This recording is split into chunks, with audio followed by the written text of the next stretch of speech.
Tá? Eita, não tem saúde que aguente. Vamos lá. O Supremo Tribunal Federal está julgando 2 ações sobre a eleição para governador do Rio de Janeiro. Entre os principais pontos em análise está a definição do modelo de votação. Se direta, com participação da população, ou indireta, feita por deputados estaduais. Atualmente, o governo do estado está sob a responsabilidade do presidente do Tribunal de Justiça, o desembargador Ricardo Couto. O governador Cláudio Castro foi cassado. Na verdade, né, ele pulou fora antes de ser cassado. Né? O vice, o Tiago Pampolha, tornou-se conselheiro do Tribunal de Contas. E, bom, ele se mandou para ser conselheiro, porque ele falou assim, não, cara, eu não quero ser governador, coisa nenhuma, tá doido, isso daqui é uma roubada. Né? E aceitou lá para ser conselheiro do Tribunal de Contas com um salário bom. Né? Bom, e o presidente da Assembleia Legislativa, Rodrigo Bacelar, está preso. É isso mesmo que você ouviu, está preso. Eu vivo me perguntando aqui o que fizeram com o Rio de Janeiro. Bom, agora há pouco, movimentos sociais do Rio promoveram um ato em frente à Alerj para acompanhar a votação. E é de lá que fala ao vivo agora a nossa repórter Viviane Nascimento. Boa tarde, Vivi. Qual é a situação por aí, minha querida? Está me ouvindo bem? Aí, ó, vamos lá. Tudo bom, Vivi? Estou ouvindo sim, Ernesto. Boa tarde a todas as pessoas que nos assistem. Então, agora nesse momento, eu estou acompanhando aqui pelo celular a votação no STF, então ela está no intervalo, né? O ministro Fux, que é relator de um dos processos, já deu o seu voto, mais um carro de polícia passando aqui, mas durante o ato que aconteceu, teve forte policiamento também. E o ato acabou sendo desmobilizado porque vai demorar bastante ainda essa votação no STF. O que a gente espera é que saia pelo menos uma definição hoje, né? Porque o Rio de Janeiro, como você já fez aí um resumo, hoje está nas mãos do desembargador Ricardo Couto, que é presidente do Tribunal de Justiça do Estado, que não tem nada a ver com isso, né, Ernesto, a princípio. Ele foi colocado ali nessa posição por uma sucessão de cassações e prisões e renúncias e uma série de manobras que têm sido feitas desde a acusação do Cláudio Castro. Esse processo já vem rolando desde as eleições, né, de 2022, então os tribunais demoraram muito a avaliar essa questão. Ele foi acusado de abuso de poder econômico na eleição de 2022. O TSE só votou, deu a decisão, né, final, agora no final do mês de março, quando a chapa inteira foi cassada. Então, além do... O Cláudio Castro já havia entregado o cargo antes, tentando fugir da cassação, mas a Justiça Eleitoral entendeu que o crime foi um crime eleitoral e a chapa inteira foi cassada. Então, ele, o vice na época, né, o Thiago Pampolha, e assim como o Rodrigo Bacelar, que era presidente da Alerj, esses votos foram anulados, enfim. Então, precisou haver também uma recontagem de votos na na Alerj, na Assembleia Legislativa, né, para ver se haveria, o deputado Bacelar recebeu 97 mil votos, esses votos foram redistribuídos na Assembleia, na Alerj. Não houve uma mudança estrutural de bancada, mas isso tudo impediu, por exemplo, uma eleição que foi feita às pressas, indireta, entre os próprios deputados estaduais, que na calada da noite elegeram o Douglas Ruas como novo presidente da Alerj e, consequentemente, ele assumiria esse governo do estado até que o STF decidisse. Mas logo em seguida houve uma liminar concedida também aqui pelo TRE, anulando essa eleição, entendendo que precisava ser feita essa recontagem dos votos e que era para aguardar qualquer nova decisão, era para aguardar esse julgamento que está acontecendo hoje no STF, começou nessa tarde. Então, a expectativa do pessoal que veio, dos movimentos sociais, movimentos populares que vieram para esse ato hoje aqui em frente à Alerj foi pressionar pelas eleições diretas, ao entendimento de que a população está alheia, não está participando desse processo. São muitas decisões de cúpula de tribunal e pouca consulta à população. Então, por isso esse ato foi organizado hoje, para a tarde de hoje. A expectativa era começar aqui a assistir o julgamento, depois se desmobilizou, mas deram o seu recado, que era de alertar a população para o que está acontecendo. Porque a gente vê piadas na internet, até na mídia hegemônica, o pessoal fazendo humor, de que se você botar o pé no Rio de Janeiro pode te oferecer o cargo de governador, mas debate público mesmo, com participação da sociedade nos rumos do Estado, não está acontecendo. E não é como se o Rio de Janeiro tivesse num momento de tranquilidade, né? A gente tem uma paralisação dos professores programada para amanhã, porque o Estado ainda não implementou o piso nacional do magistério. Há uma série de outros problemas que o Estado tem enfrentado e a população não tem de quem cobrar, porque a gente não tem governador, né? Então, eu conversei com algumas pessoas que vieram para o ato hoje, a Luísa, o Gabriel e o vereador Rique Azevedo. Então, queria que a gente ouvisse eles primeiro, para depois a gente continuar esse papo, Ernesto. A gente convocou esse ato para chamar a atenção do que está acontecendo na política do nosso estado. A Alerj estava para ter uma eleição indireta e hoje a gente chamou esse ato aqui para justamente chamar a população a atenção do que de fato está acontecendo aqui. A gente sabe que a política do nosso estado vem sofrendo uma crise há muitos anos, é uma crise histórica, e a gente acha que é fundamental que a população esteja sabendo o que está se passando aqui, que vote em eleições diretas para governador. O estado quer ser um governador hoje, e com diversas mobilizações, com greve dos professores e técnicos da UERJ, de estado de greve dos estudantes da UERJ, e a gente sequer tem pessoa para cobrar hoje. Então, assim, é sinal que ocorram as eleições diretas, mas principalmente que a população saiba o que está acontecendo dentro da Alerj e na polícia do estado do Rio de Janeiro. Nós achamos que um governador de um estado tão importante como o Rio de Janeiro, assim como qualquer estado, precisa ser eleito pelo povo. A Alerj não vota o projeto da Polícia Solidária, que está desde 2023 aí, e aí se juntam um dia e meia hora para eleger um governador pela janela. Não tem governador, não tem vice, não tem Alerj, todo mundo preso. Tem que ter eleição. Se é agora, se é outubro, não importa. Agora, o PL, que é o partido responsável por essa crise, que teve o governador cassado, o presidente da Alerj preso e outros investigados, ele não pode querer botar um governador pro partido deles.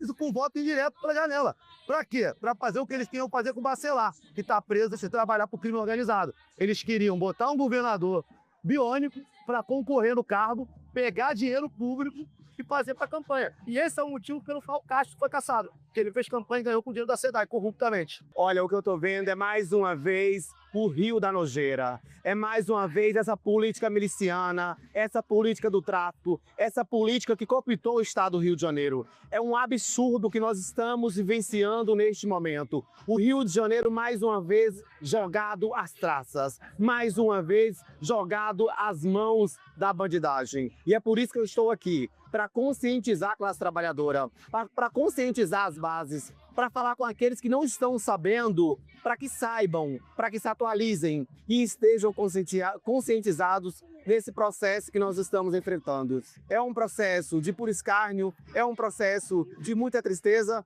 mas eu tenho certeza que as bases, que a classe trabalhadora vai conseguir construir um Rio de verdade. Um Rio mais justo para quem trabalha e sustenta esse estado que é muito lindo, mas que tem pessoas horrorosas tomando de conta desse lugar maravilhoso.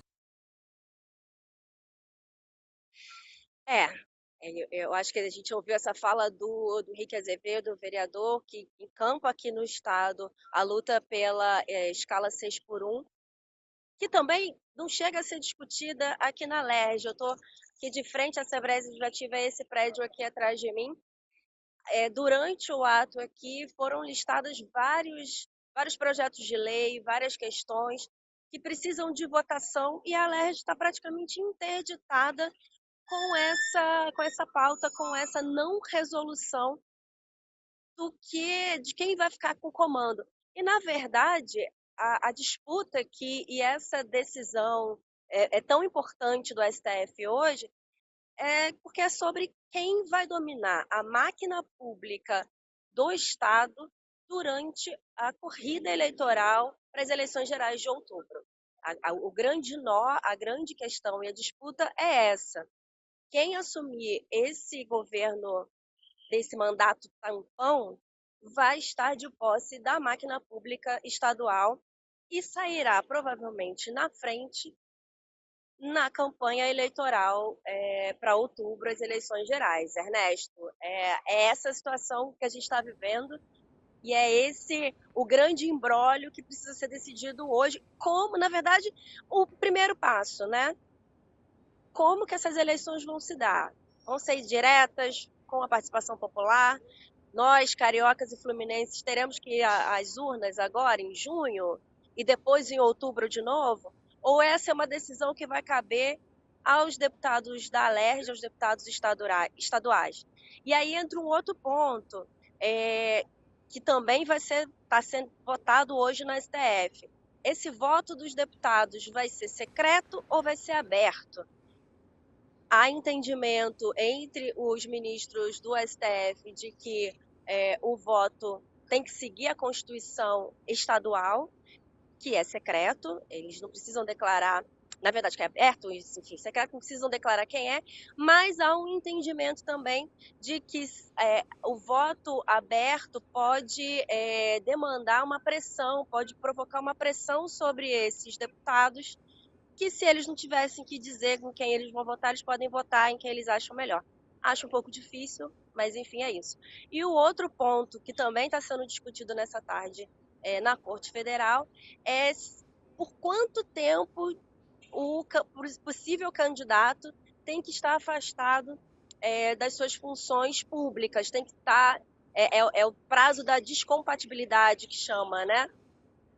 A regra que foi aprovada aqui na Alerj no início desse ano, uns meses atrás, era de que era preciso só 24 horas estar fora de um cargo, tanto no Executivo quanto no Legislativo, por 24 horas. Há um entendimento pela Constituição Federal que esse prazo é o de 6 meses, como acontece, né? A gente teve aí, nas últimas semanas, boa parte do Ministério do governo Lula tendo que entregar o cargo porque são possíveis candidatos na próxima eleição, pré-candidatos, então tem que seguir essa regra. Então esse tabuleiro ainda está totalmente desorganizado. E no momento, no STF, o que a gente está assistindo na prática, Ernesto, é uma queda de braço entre o PL, o partido do Cláudio Castro, e o PSD, que foi quem entrou, o partido que entrou com essas duas ações que estão sendo votadas hoje, que é o partido do prefeito Eduardo Paes, já pré-candidato a governo do Rio de Janeiro. Pois é, né? Viviane, você sabe que todas as vezes que a gente fala do Rio de Janeiro, eu me pergunto como é que a gente chegou até aqui.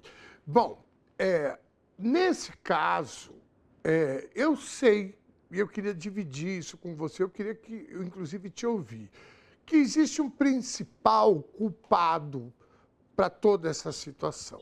Porque eu me lembro, em 2018, quando o hoje senador e candidato à presidência da República, Flávio Bolsonaro, pegou um juiz da turma do Sérgio Moro, enfiou embaixo do braço e saiu pedindo voto para ele.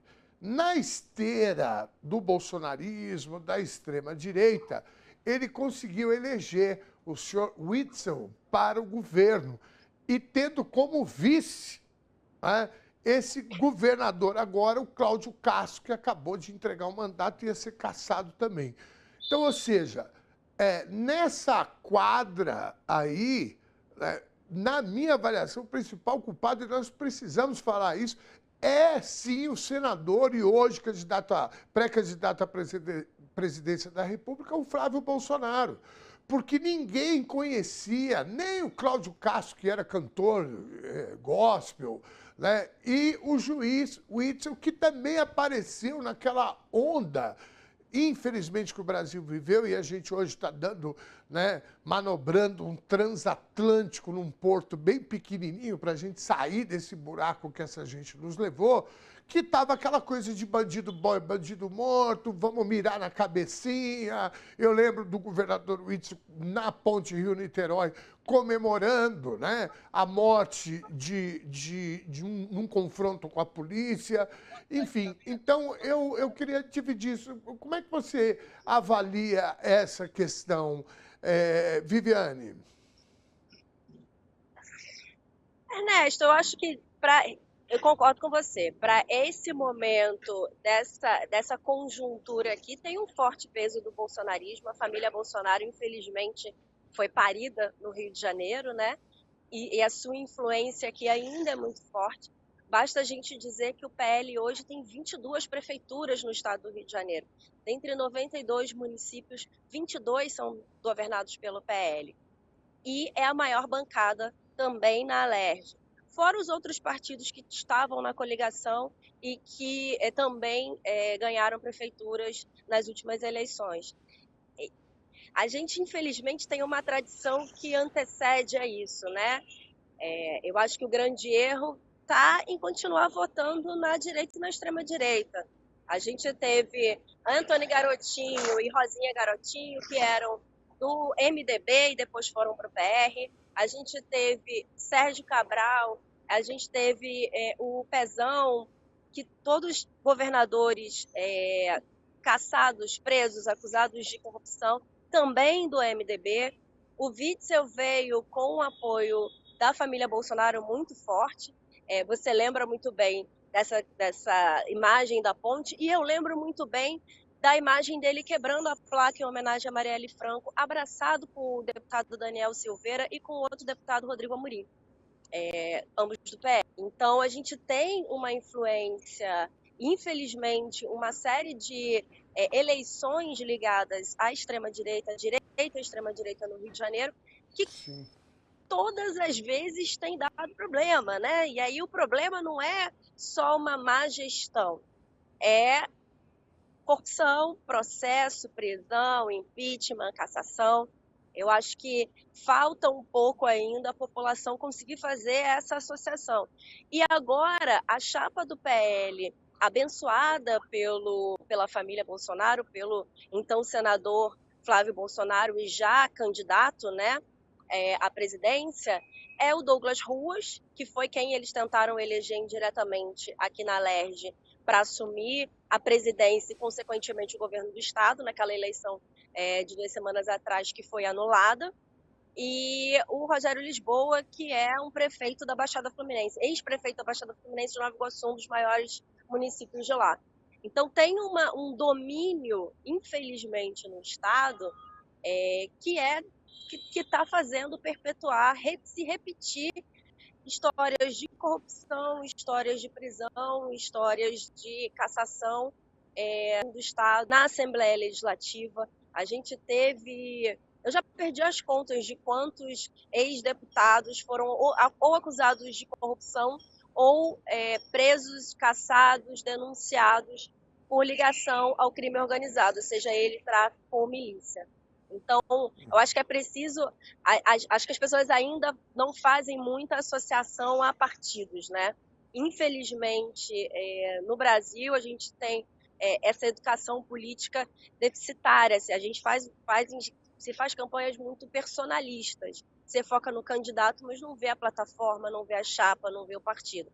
Eu acho que a gente precisa bater um pouco mais nessa tecla de quais são os partidos de quem está envolvido. Porque do outro lado, né, da contrapartida, qualquer coisa cai na conta do PT. Quando o PT às vezes nem está envolvido.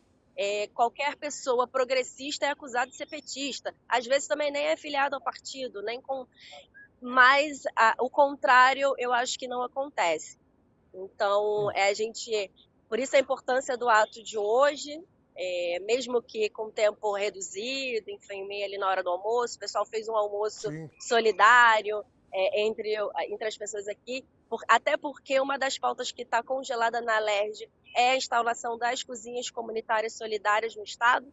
está parado, assim como a questão do piso dos professores que vão fazer uma paralisação de 24 horas amanhã está parada.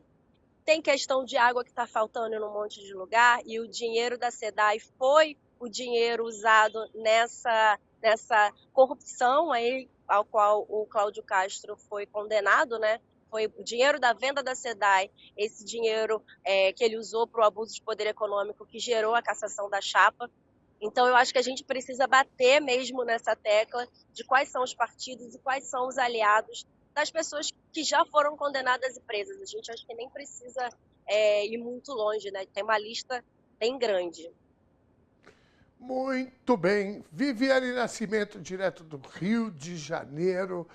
Olha, vamos torcer aqui para, num espaço curto de tempo, o Rio de Janeiro, né, consiga sair, né, desse ciclo que, olha, você citou aí, né, você foi citando o nome dos governadores aqui, que me deu até calafrio. Falei, gente, eu nem lembrava do Pezão. Né? Falei, gente do céu. Bom, querida Viviane, muitíssimo obrigado. Pode falar. Pode falar. Eu falei que na lista dos governadores eu esqueci de citar o Moreira Franco, que não foi preso enquanto governador, mas depois foi acusado lá e condenado a devolver dinheiro durante a Lava Jato. E foi governador do Rio. Então, assim, a gente tem uma tradição. A única governadora que não foi acusada de nada, acredita. Tão simples, né? A população do Rio de Janeiro aí vai ter a possibilidade agora e vamos ver como é que vai ser. Querida Viviane Nascimento, muitíssimo obrigado pela tua participação, direto da cidade do Rio de Janeiro. Sentindo tua falta aqui, viu? Vê se você aparece mais vezes aqui com a gente. Né? O Jader está sempre aqui com a gente, você está fazendo falta aqui, viu? Precisa entrar para comentar as notícias também. Beijo grande, querida. Muito obrigado. Sorte para vocês. Boa luta. 17 horas e 5 minutos.